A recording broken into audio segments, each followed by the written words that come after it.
la serie de eventos de la Feria Universitaria del Libro UABCS del 2020, contamos con una serie de eventos. El día de hoy les damos la bienvenida al programa. Esta es la segunda presentación en la cual contamos con la presentación editorial del libro El destino en un sombrero, escrito por Norma Luz González y Hervé Mendoza Negrete. Para ello contamos con dos presentadores muy importantes que nos estarán acompañando el día de hoy en esta mesa panel. Tenemos a Joana Rascón, quien es licenciada en Letras Españolas por la UACH, autora del poemario Migraciones, con el que obtuvo la mención honorífica del Premio Nacional de Poesía Rogelio Treviño en el 2017. Textos suyos aparecen en antologías en revistas digitales. Fue miembro del comité organizador del Encuentro Nacional de Escritores Jóvenes Jesús Gardea y actualmente se desempeña como docente y es beneficiaria del Fondo Municipal para Artistas y Creadores en su tercera emisión. También forma parte del consejo editorial de la revista Fósforo. Por otro lado, tenemos a Luis Fernando Rangel, poeta, narrador y editor, autor de Hotel Sputnik, Poemas para un lugar común, Dibujar en el fin del mundo, y ganó el premio de poesía estatal Joven Rogelio Treviño en el 2017. Los líricamente esmadrados, así como también textos suyos aparecen en las revistas Punto de Partida, Tierra Adentro, Pliego 16, Punto en Línea, Imen, entre otras, así como diversas antologías de cuento y poesía. Es director editorial de Sangre Ediciones y editor responsable de la revista Metamorfosis de la Facultad de Filosofía y Letras de la UACH y miembro del comité editorial de la revista independiente Fósforo. Actualmente es jefe de unidad editorial en la Facultad de Filosofía y Letras de la UACH. Así que para empezar, tenemos primero la valiosa participación de Joana Rascón, que nos estará guiando a partir de ahora. Adelante. Bueno, muchas gracias, maestros, por considerarme a presentar su libro. Agradezco mucho la invitación y preparé un texto a partir de lo que vivimos en la Feria Estatal del Libro Chihuahua el año pasado, donde también tuvieron a bien invitarme. Y bueno, El destino en un sombrero. Comenzar la presentación de un libro de poesía definiendo qué es la poesía me parecía una idea tentadora. Sin embargo, si algo he aprendido a lo largo de los años es que la poesía se vive en experiencia, no se define, ya que al definir algo lo limitamos. No podemos decir qué es, sino apenas aproximarnos a lo que debería ser, según nuestro criterio. Y es un ejercicio sumamente complicado definir, conforme a los juicios subjetivos, lo que es o no es la poesía. Y todo esto básicamente para decir que no puedo decir lo que es, pero puedo decir que en ella caben todas las formas de ver y comprender aquello que nos inquieta, nos apasiona, aquello que se nos desborda de la garganta y no encuentra otra forma de salir al mundo para hacer contacto con los demás. Sé que a partir de la poesía podemos hacer clic con partes de otros que no conocíamos y reconocerles en nosotros mismos como parte de un proceso sumamente humano. El destino en un sombrero es un libro donde precisamente encuentro fragmentos de sus autores a través de sus poemas, los cuales fueron escritos en un ejercicio de sinceridad sin pretensión, fragmentos de alguien que encajan en mí como podrían encajar en cualquier persona que brinde el espacio para ello. La parte 1, escrita por la maestra Norma Luz, habla de temas tan cotidianos como profundos. La mirada de la poeta plantea situaciones complejas propias de una mujer que externa, se cuestiona, se busca y se encuentra. En el apartado que lleva como título Romper el hielo, encontramos poemas que hablan sobre la feminidad y el lenguaje, pero no de una manera gratuita, sino en un ejercicio que busca explorar los términos y establecer diálogo con otras autoras, como es el caso de los poemas Lenguaje no sexista, Guerrera del hielo y también está presente la inquietud sobre la apropiación del cuerpo, reconocer el cuerpo como vínculo con el mundo, reconocer el cuerpo como propio. Ello lo vemos en poemas Embarnecer, Herencia, Magia y Mandamientos. Y me permito, si me permite la maestra, claro, hacer lectura de este poema que, bueno, pues personalmente a mí me gusta mucho. Mandamientos. Tiene una dedicatoria a Carmen Amato y su Dios Madre. No desearás al hombre de tu prójima y tú no poseerán a ningún hombre las poseerá. Dios no será hombre, diosas padres, dioses madres, yo soy de mi absoluta incumbencia, me corresponde mi cuerpo. Habla también sobre la relación del cuerpo y la maternidad en Madre Quirófano y Herencia, y estos dos poemas me parecen sumamente valiosos porque habla de este tema y la romantización del término. Me parece un ejercicio muy honesto y pues muy directo. Y en la segunda parte, titulada Baile del tiempo, la preocupación de la autora gira en torno a otras cuestiones. Encontramos poemas que tienden a la introspección, la contemplación de personas, hechos, lugares, así como el cuestionamiento de sí misma, como lo vemos en los poemas Tiempo de Azucenas, Trivialidad de la respiración, Casos de inmortalidad e Ideas ajenas. Y también me permito leer este último poema. Ideas ajenas. Tengo sensaciones, ideas ajenas a mí, líneas de otro en las que me gusta pensar, leer que los labios sin orilla son un beso. Alguien sugirió conocer los olores. ¿Cómo huele una mujer cuando huele a jazmín? Tardé meses en conseguir la planta, cortar su flor y ponérmela en el cabello para comprender otras palabras de amantes que no son míos. Mujeres y mañanas que huelen a jazmín y yo como ellas. Y para finalizar esta primera parte, la poesía de Norma Luz es pues transparente y humana, sin pretensiones y adornos. En la parte 2, el maestro Hervey Mendoza aborda en sus poemas temas tan intensos como auténticos, del deseo carnal hasta el amor que un padre siente por su hijo, así como conversaciones con otros autores y las que ocurren consigo mismo. En la primera parte, titulada Personalmente, el poeta nos presta sus ojos para contemplar al móvil de su deseo. El lenguaje cuidadoso y delicado, por una parte, previene de las obviedades y lo violento que podría resultar hablar sobre el cuerpo de otra persona y el interactuar íntimamente con él. Sus versos están impregnados de sensualidad, deseo de contacto al describir al ser especial, tal como lo vemos en los poemas Incendio, Mujer, Vestido de Noche, Divagación y Vaivén. Podemos percibir el erotismo como el perfume de una flor. Y me permito leer el poema Vaivén. Montañas, océanos, orbes, de materia dulce, suave y tibia, se adentran a mí desde tu boca, tu aliento, tu gesto. Te miro, te toco, te aprieto fuerte y hambrientamente, y arrojo sobre la tierna sustancia de tu cuerpo el principio bestial y amoroso del mío. Al sujetar el vaivén de tus portentosas caderas, todos los hombres que fui y que no fui, claman posesión de tu cuerpo, tu blanda sustancia de mujer. Yo soy todo tuyo. Por otra parte, en los apartados Rondós para Mazo y Daga y Lo eléctrico de la orquídea, la voz poética explora las posibilidades de establecer un diálogo con el móvil de sus deseos, donde la sutileza de su lenguaje no le quita fuerza a las intenciones, como observamos en los poemas Piedras, así las cosas, cada quien. El poeta comparte sus pasiones, desencuentros y anhelos, de manera que solo se habla con uno mismo, íntimamente y sin censura. Finalmente, en Cordialis, Hervey Mendoza torna la mirada hacia otros temas, como la paternidad, los recuerdos de la infancia, la introspección y las conversaciones consigo mismo a partir de sucesos cotidianos, prueba evidente de que la poesía puede estar en cualquier parte. Y me permito leer este poema que personalmente es de mis favoritos. Cuando era pequeño, mi abuela me llamaba pedacito de carne. En aquel entonces, mi noción de pedazo de carne no iba más allá de lo culinario. No me gustaba ser un pedazo de carne, un trozo arrancado de un bistec. Después, años después, conocí a mi mujer y como dos hojas secas que el viento nos arrastró el inefable ciclo de la vida, tuvimos un hijo. Sobra decir que lo amamos, quizá como cualesquier otros padres aman a sus hijos. Todo padre está secretamente convencido de que nadie ha amado a sus criaturas tanto como él. Mi mujer lo llama pedacito de mamá, algo así como un brazo o un pulmón que anda por ahí corriendo, doliéndole a cada rato.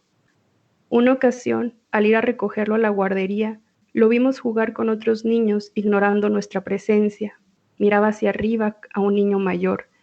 Le decía alguna cosa, algo que nadie sabrá ya qué era. Luego lo vimos dirigirse a otra parte, siendo él, lleno de sí mismo, compacto y desbordado. Fue la primera vez que lo vimos ser alguien. Cuesta aceptarlo. Algún día se irá, lo sabemos. Nos dejará como sin un brazo o sin una pierna. Quizá nos deje sin corazón. Al presentar un libro, no queda más que hablar sobre lo que uno encuentra en él. Sin embargo, queda la posibilidad o el peligro de poner palabras en la boca de los autores y generar ideas erróneas en posibles lectores. Así que no queda más que escucharles. Muchas gracias. No, muchas gracias a ti, Joana. Eh, Creo que ha sido una maravillosa manera de introducirnos a lo que ambos profesores nos quieren explicar. Así que ahora contamos con la participación de Luis Fernando, quien, como ya mencioné, es poeta, narrador y editor. Así que adelante, Luis, el micrófono es todo tuyo. Bueno, buenas tardes. Es para mí un honor estar aquí en este espacio compartiendo con la maestra Norma Luz, con el maestro Hervey, en la presentación de un libro. Y bueno, pues creo que siempre es un buen momento para que la poesía nos una y más en estos tiempos. También preparé un texto para presentar. Bueno, creo que a fin de cuentas en una presentación lo que más importa es la lectura de los autores y lo que ellos tienen que decirnos, porque, bueno, como mencionó Joana, a veces corremos el riesgo de poner palabras en la boca de los autores, pero bueno, pues también la poesía es este ejercicio de nosotros encontrarnos en el texto. La poesía no tiene otra voluntad más que manifestarse. La poesía nace desde el lenguaje y por el lenguaje, desde un posicionamiento en ese lenguaje y la voluntad manifiesta de moldearlo para darle forma a los versos que pueden hablar de lo que es o no es poesía, de acercarse a los lugares comunes y tocarlos sin miedo, de hablar del amor, el dolor, la vida y la muerte, y desde esos lugares burlarnos del cliché. La poesía es una isla y la palabra es un puente que une soledades. La poesía es una definición antipoética, no hay nada más antipoético que definirla. La poesía es y no es. Y así siempre hablar de un libro de poesía nos lleva a hablar de qué es la poesía. Pero a fin de cuentas, la poesía es algo que no conocemos, pero reconocemos al leer. Y a través de ese proceso de reconocimiento, volvemos la poesía hacia el espejo y en ella nos reconocemos. El destino en un sombrero es un poemario en el que se juntan dos voces que guardan el deseo de manifestarse y que a la vez nos presentan diferentes inquietudes en el lenguaje, la palabra y la poesía. Norma Luz González y Hervey Mendoza Negrete arrojan sus poemas como pequeños papeles en un sombrero y meten la mano para sacar una paloma, un conejo, la palabra precisa para hablar o los papeles consumidos por el fuego para encontrarse en ese sombrero con una mancha de hollín con el destino. ¿Qué mejor forma de comenzar el libro que desde un posicionamiento en el lenguaje? En el primer apartado, Norma Luz comienza su libro con un posicionamiento del lenguaje no sexista como un manifiesto poético del quehacer literario y cotidiano. Tarde o temprano le darás valor a la X de mi voz, dice la autora, para luego romper el hielo como se rompe la palabra o el silencio que nos aprisiona, para así desvestir al lenguaje y encontrar la libertad en despojarse de mi ser hombre, en confrontar la palabra Dios y cuestionarse por Dios es madre y dejar de lado al Dios Padre ausente y manifestar que Dios no será hombre. En este poemario, Norma Luz aborda también la maternidad y reconoce el cuerpo desde la apropiación, a manera de enunciar cómo lo personal es político, porque la autora menciona en un poema, me corresponde mi cuerpo. Así, a través de un cuerpo que embarnece y deja atrás la sortija de matrimonio, porque sus dedos son más grandes, nos encontramos ante un cuerpo fuerte, unos dedos que tocan con firmeza y decisión. Encontramos cómo Norma Luz se enfrenta a su maternidad como una madre quirófano, como una madre que busca el cobijo de otra madre y se encuentra en el espejo y se encuentra con las manos de su hijo. Y así, desde las manos, también se gesta otro lenguaje, el tacto. Norma Luz entiende el sentido de la palabra y por eso maldice la Torre de Babel, pero a la vez entiende que escribir es como una roca que construirá una piedra como pilar y comprende cómo los idiomas erigen fronteras e invoca a los libros, esos mismos que dejará de herencia junto a las palabras y al lenguaje universal de la poesía. En la segunda parte, Hervé Mendoza se presenta ante el lector desde la exploración del lenguaje y sus componentes, desde la búsqueda de un lenguaje pulido, la búsqueda del lirismo y desde la intertextualidad, la lectura de la tradición poética y su reescritura. Hervé Mendoza escribe desde los pliegues del lenguaje, tratando de conjuntar tradiciones poéticas distintas que encuentran cabida en el juego de referencias. Así pues, se presenta la poesía que bebe de la tradición inglesa, la tradición italiana, con voces de Shakespeare y Dante, pero a la vez vuelve la mirada a poetas latinoamericanos como Gonzalo Rojas, Vicente Huidobro, Jaime Sabines y José Emilio Pacheco. La segunda parte comienza desde un posicionamiento en la poesía, como el propio Sabines lo dijo cuando se asumió como poeta, como peatón antes que como poeta. Así Hervé se asume también como peatón y como hijo, hermano, vecino, el de la oficina, la escuela, y como Clint Eastwood, el bueno, el malo y el feo. Y así, a la vez, evoca el erotismo del lenguaje que encuentra su lugar en la evocación de nombrar, porque solo hasta que se nombra, se existe. Así, se espera que se diga qué es a través de la mirada del otro, de un cuerpo desnudo, de un acto íntimo. A partir de aquí y del epígrafe de Pacheco, en sus manos dejé de tener nombre, traza un lenguaje erótico que reside en el lenguaje de las manos, del tacto, el lenguaje de la palabra y del erotismo, en recorrer los límites de un cuerpo, oler un perfume, escuchar la evocación. Por eso nos dice en un poema, digo tu nombre, parto el silencio en dos, lo divido en antes y después de tu nombre, a la mitad de dos silencios que enmarcan mi habitación, está la palabra que te nombra.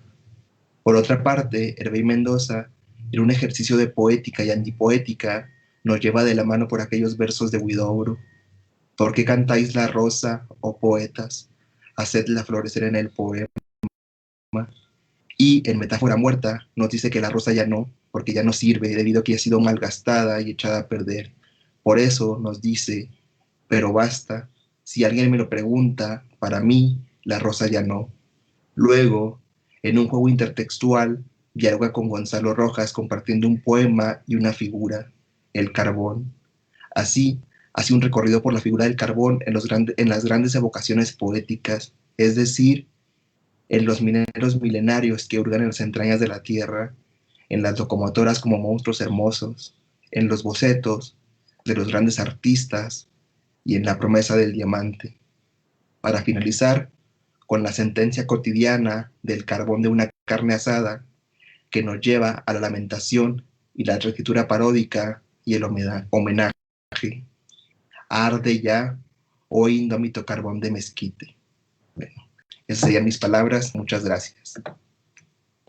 Muchas gracias a ti, Luis. Bueno, luego de la valiosa aportación de nuestros compañeros, sigamos ahora con los autores mismos del libro y siguiendo el orden de las partes dentro del mismo libro, empecemos por la maestra Norma Luz González Rodríguez, quien es doctora en Antropología Social y Cultural por la Universidad Autónoma de Barcelona, maestra en Antropología Social y licenciada de Ciencias de la Información por la Universidad Autónoma de Chihuahua. Actualmente se desempeña como docente en la UACH, es coautora de los poemarios Signos del agua y el destino en un sombrero y coordinadora del poemario Versos en el cántaro. También cuenta con poesía publicada en diversas revistas y antologías. Es autora de artículos científicos y capítulos del libro publicados por las universidades autónomas de Barcelona, Sao Paulo, Brasil y de Buenos Aires, Argentina. Ha recibido distintas becas de FONCA y CONACYT y en el 2010 recibió el Premio Nacional de Periodismo y Divulgación Científica de CONACYT. Así que sin más, adelante maestra, por favor, háganos saber sus palabras. Hola, ¿qué tal? Buenos días. Buenos días.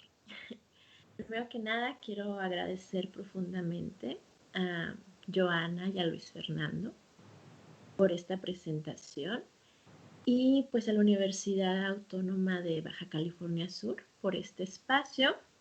Estoy muy complacida por lo que he escuchado, por todo el espacio y demás.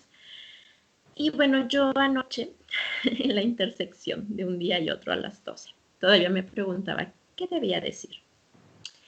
Y bueno, pues opté por decir que debía contestar a la pregunta de por qué leer un poemario. Y me da gusto haber escrito esto porque escuchando a Luis y a Joana encontré varias coincidencias. Y bueno, dice así. Razones para leer cualquier poemario. Un poemario es para mí un satélite de observación terrestre que registra las imágenes y el mundo de quien escribe, para girar luego sus telescopios al mundo de quien lee.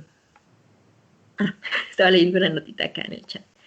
Es así que experiencias propias y ajenas se mezclan como polvo estelar suspendido en el universo. Porque así es la poesía. Es la certeza de una mirada que responde a otra ante la coincidencia que lo explica todo. Entonces, se escucha bien, ¿verdad? Bueno, voy a leer algunos poemas míos, pues por el gusto, ya que estamos aquí, aunque la verdad no sé si podré leerlos con el talento que lo hacen nuestros presentadores. Bueno, vamos a empezar por este que me dijo Luis que le gustó algún día. Desvestirse, a Marcela Lagarde. Blanco y abstracto hombre, hiciste mal. ¿Dices que a mi causa donaste una costilla? La jaula de mis cautiverios fue formada con ella. ¿Cómo proteges ahora tu latir? ¿Quién te garantiza la respiración? Para ser libre, fue necesario desvestirme de mi ser hombre. Oh, cielo, se atora mucho.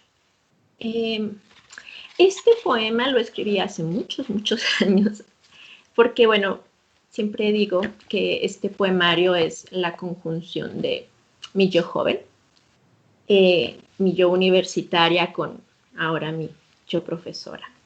Entonces, es un poco más complejo porque, pues claro, era más joven y misteriosa.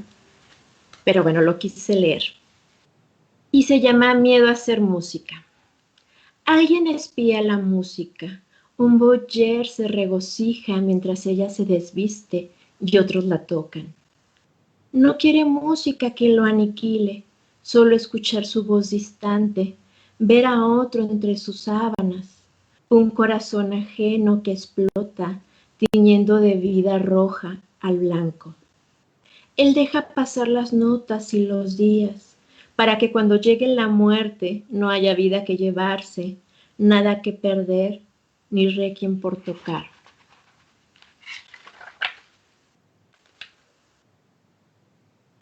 Bueno, voy a leer un último.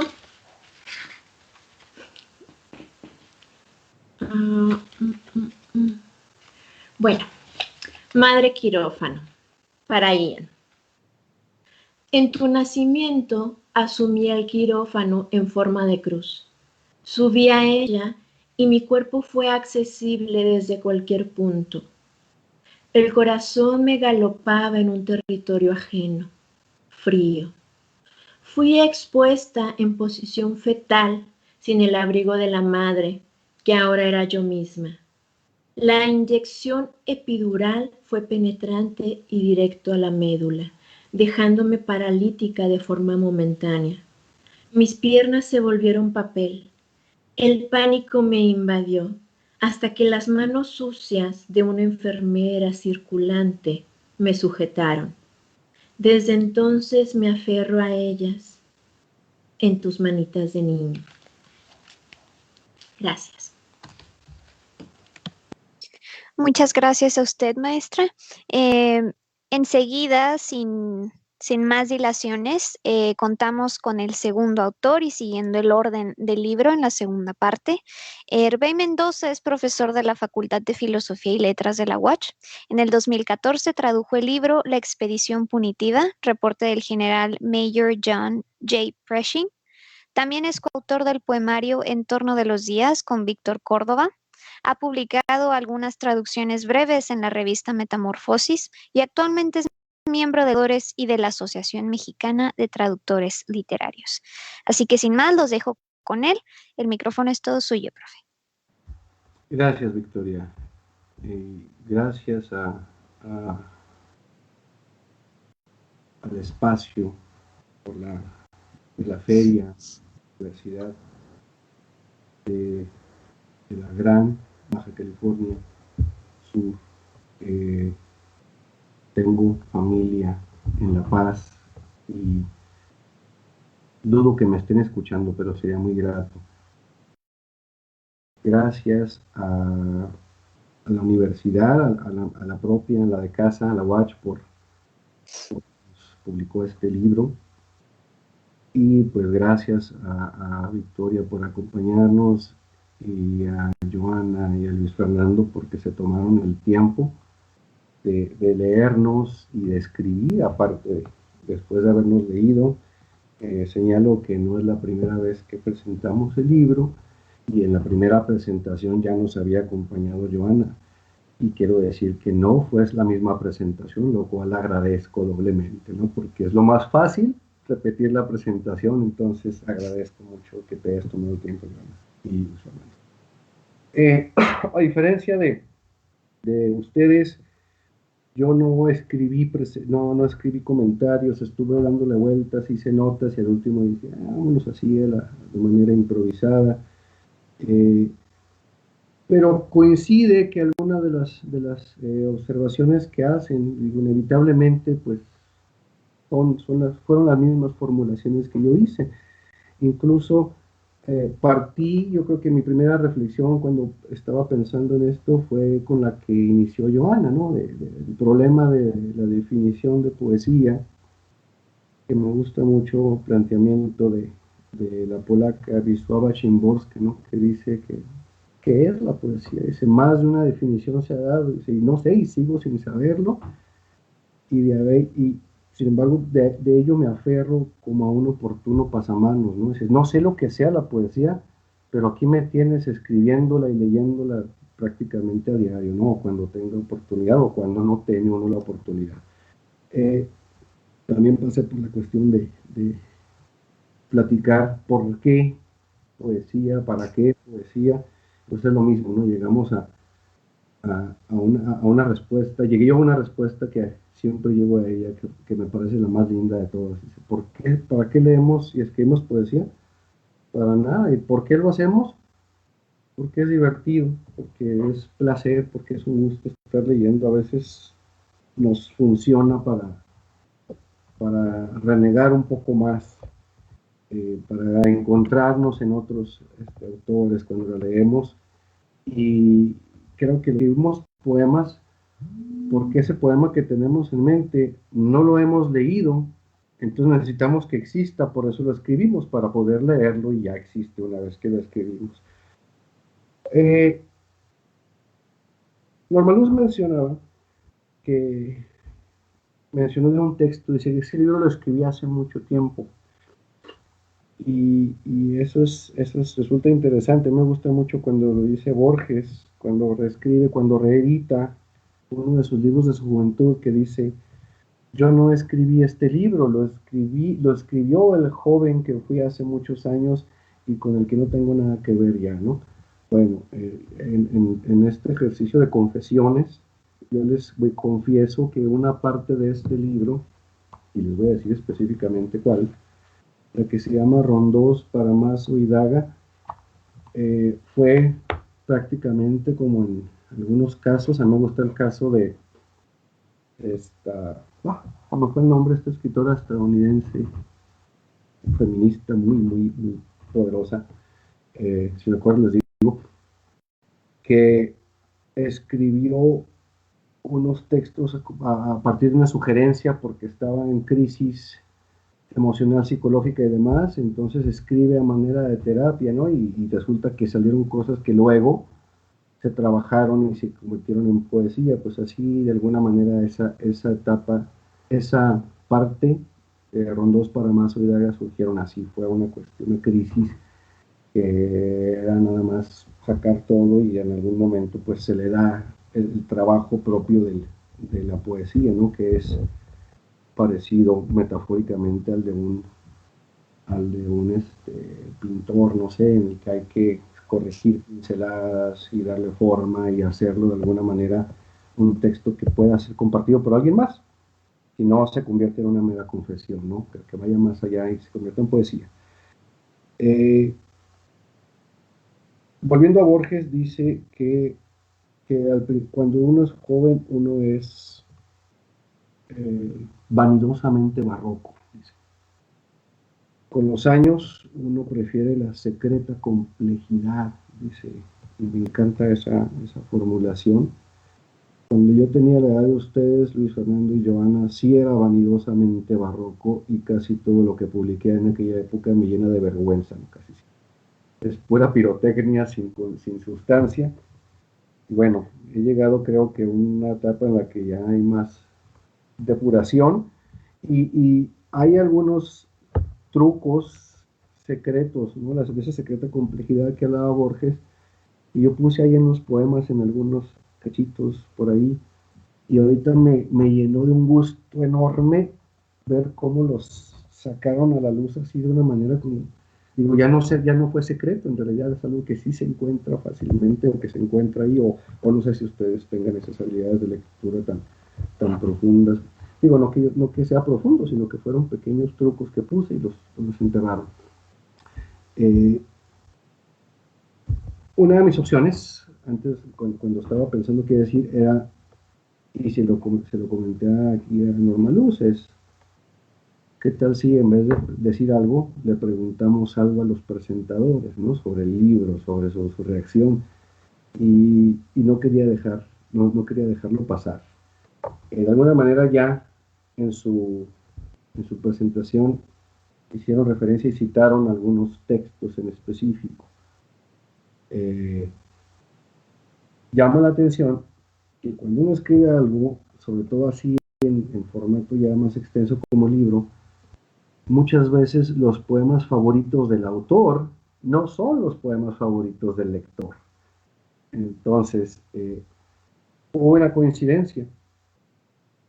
El texto porque lo que le cambié de nombre a sugerencia de Norma Luz que lo estábamos trabajando, el de Sin Corazón, sí es un poema de mis favoritos y ahorita que ya salió a la luz dije, qué bonito que nomás es favorito para mí. Fue lindo eso. Entonces, bueno, ya que ya lo mencionó Joana, quisiera preguntarle ahora a Luis Fernando, ¿cuál es el texto que rescatarías si tuvieras que tirar a la basura el resto del libro? De hecho, creo que también comparto mucho con Joana. Creo que el último apartado me parece muy interesante, justamente por eso, ¿no? Porque huye de lo barroco y se vuelve algo cotidiano.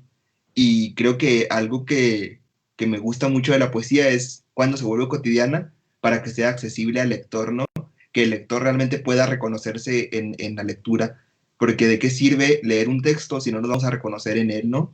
Entonces, por eso a mí me pareció magistral el diálogo de Pelota con Ezra Pound, el de Carbón con Gonzalo Rojas, y retomar algo tan, ¿cómo se podría decir? Tan sublime, ¿no? Como todas estas evocaciones para terminar con algo cotidiano, que no por eso deja de ser un acto sublime el hecho de estar ahí. O sea, al contrario, es un ritual, ¿no? Estar en una carne asada y entender un carbón ya se vuelve algo ritualístico.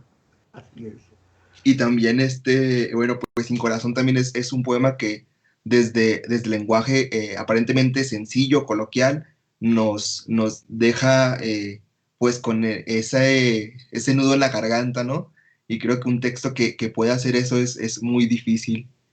También el texto de la antipoética, podríamos decirlo, me gustó mucho porque siempre pienso en este poema de Huidobro, que hasta la fecha sigue súper vigente. Creo que es una de las artes poéticas más vigentes, que más sirven para escribir poesía. Y es algo que siempre ha existido, ¿no? Que dice, no canten la rosa, háganla florecerla en el poema, ¿no? Entonces eso es lo que importa en la poesía. No decir las cosas de manera gratuita, ¿no? Sino que se hagan sentir. Excelente, Luis Fernando. Digo, pues ya se convirtieron ustedes en mis lectores favoritos, inevitablemente. O sea, ahorita cuando estaban leyendo ya me quería esconder de que mando un mensaje y están diciendo cosas bien bonitas. Es muy lindo cuando alguien encuentra algo así en tu propio texto digo, porque lo lanzas a ver si pega y muchas veces no confías en lo que escribes de pronto. A veces tienes que dejarlo dormir ahí mucho tiempo y de repente vuelves a él y dices, poco sí lo escribí yo, está chido. Y ya ves que vale la pena, ¿no? Pero otras veces resulta que no, y lo vuelves a él y te da vergüenza y mejor lo borras.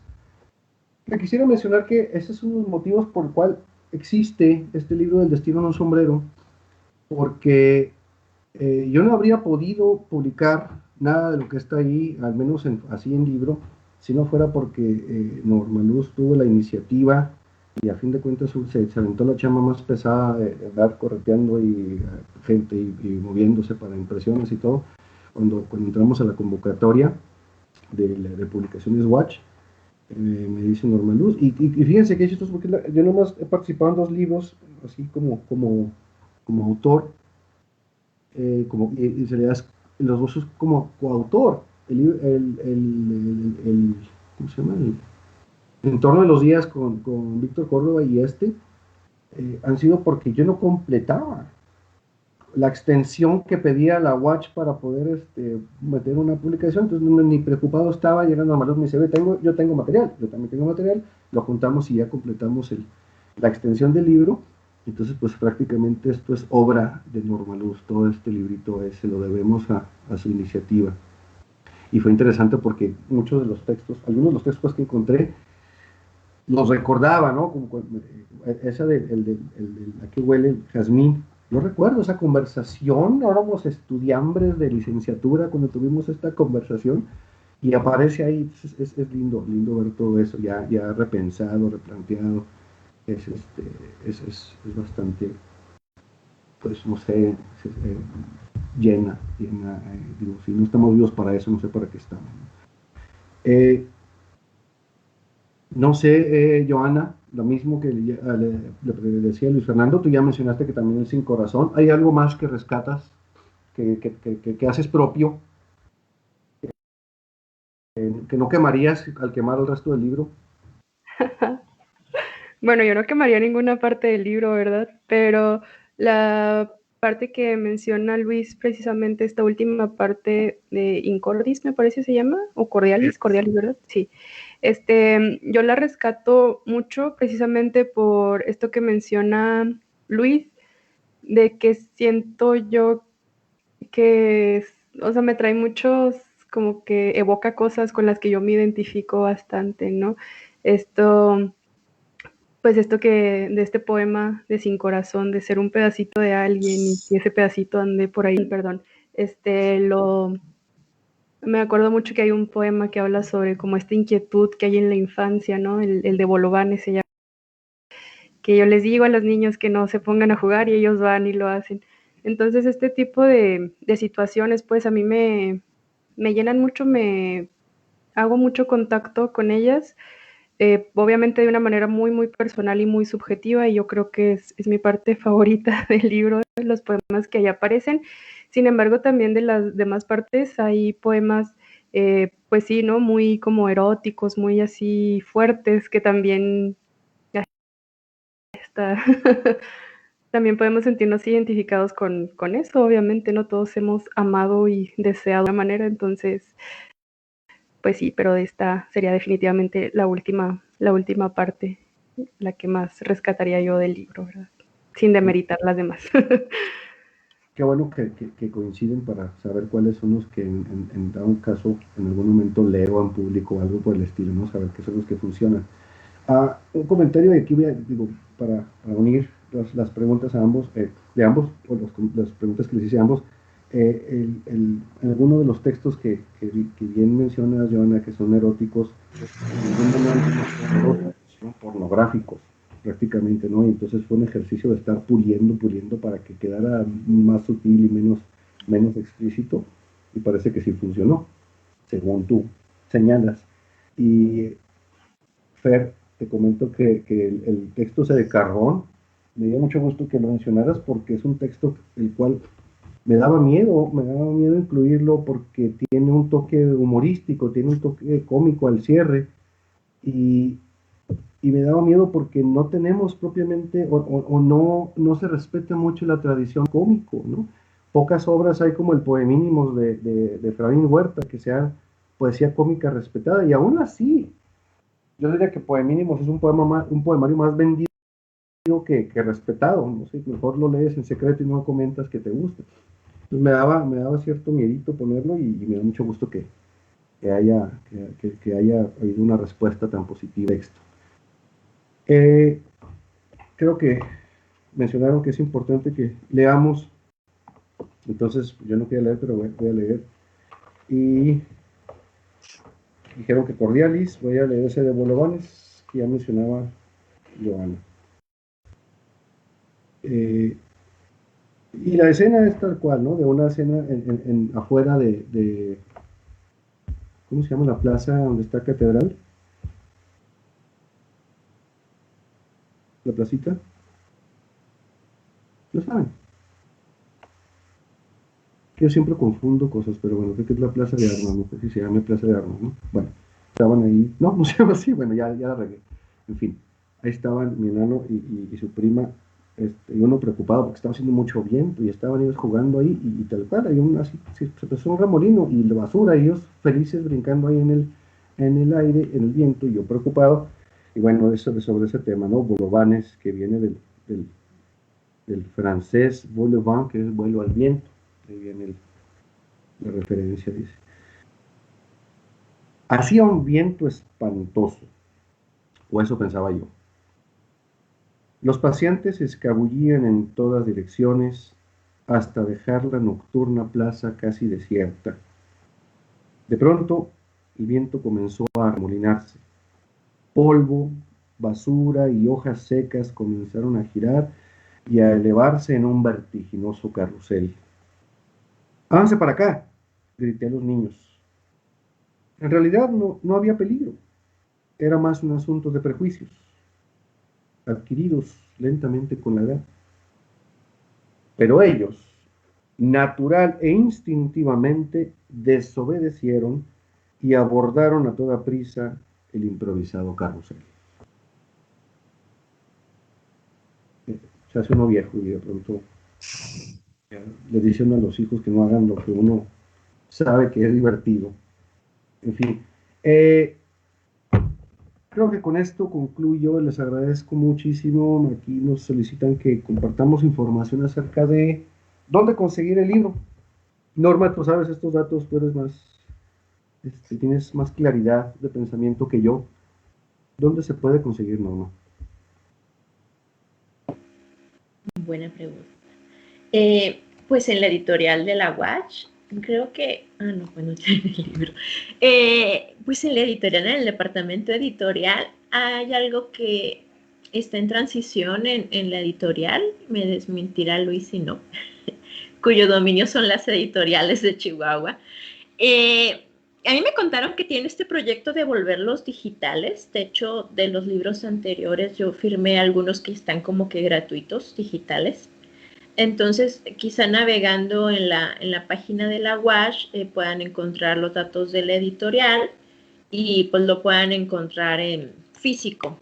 Pero no era la intención de la universidad tanto moverlo en físico, sino en formato digital.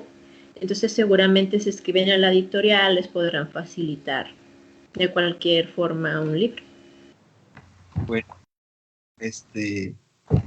tengo entendido que bueno, extensión, la DX Watch, ahí viene el catálogo de los libros publicados, ahí revisan el catálogo y ahí vienen los datos para contacto, y la página de editoreswatch.com, ahí vienen varios libros para su descarga gratuita. Excelente. La portada, Norma. Ah, la portada de mi querida amiga Erika Rascón, que debo de decir que muchas de las mujeres que yo quiero y admiro todas se apellidan Rascón, incluyendo nuestra querida Joana. Entonces, pues siguiendo con la ley de la Rascón, es una portada de Erika Rascón, pintora, catedrática, etc. Bueno, entonces, digo que por nuestra parte ha sido todo. Agradecemos su presencia, agradecemos su apoyo aquí a los tres compañeros y a Norma. Y cuando tengas más textos para publicar, avísame y sacamos otro. Muchas gracias. Gracias, Victoria. No, muchas gracias a ustedes. Más que dirigir, yo creo que más que nada estaba perdiéndome en lo que ustedes decían. Me arrastré por lo que ustedes decían, me dejé llevar. Muchas gracias por su participación. Creo que ahora estoy más que interesada en querer conseguir el libro. Para mí fue maravilloso poder estar aquí con ustedes y poder ver cómo este poemario es una exploración a la infancia, es un viaje de vuelta al tiempo, es esta hendidura en el tiempo, por así decirlo, a recordar estos momentos y estas pequeñas cosas que, como dijo el profe, nos hacen a veces olvidar que alguna vez fuimos jóvenes y que nos estamos haciendo viejos ahora. Una exploración a los deseos carnales y más que nada la apreciación femenina del cuerpo femenino de la maternidad. Lo vimos con Norma Luz. Muchas gracias para la audiencia. Los invito, los exhorto a que por favor traten de conseguir el libro. Muchas gracias a todos por estar aquí. Si no hay un comentario extra de algún presentador, de algún autor, por mi parte sería todo. Y pues muchas gracias por estar aquí. Perfecto. Gracias. No, muchas gracias a ustedes y a la audiencia por escucharnos. Nos despedimos. Ha sido un placer estar aquí. Hasta luego. Hasta luego, gracias. Gracias. Gracias, hasta luego.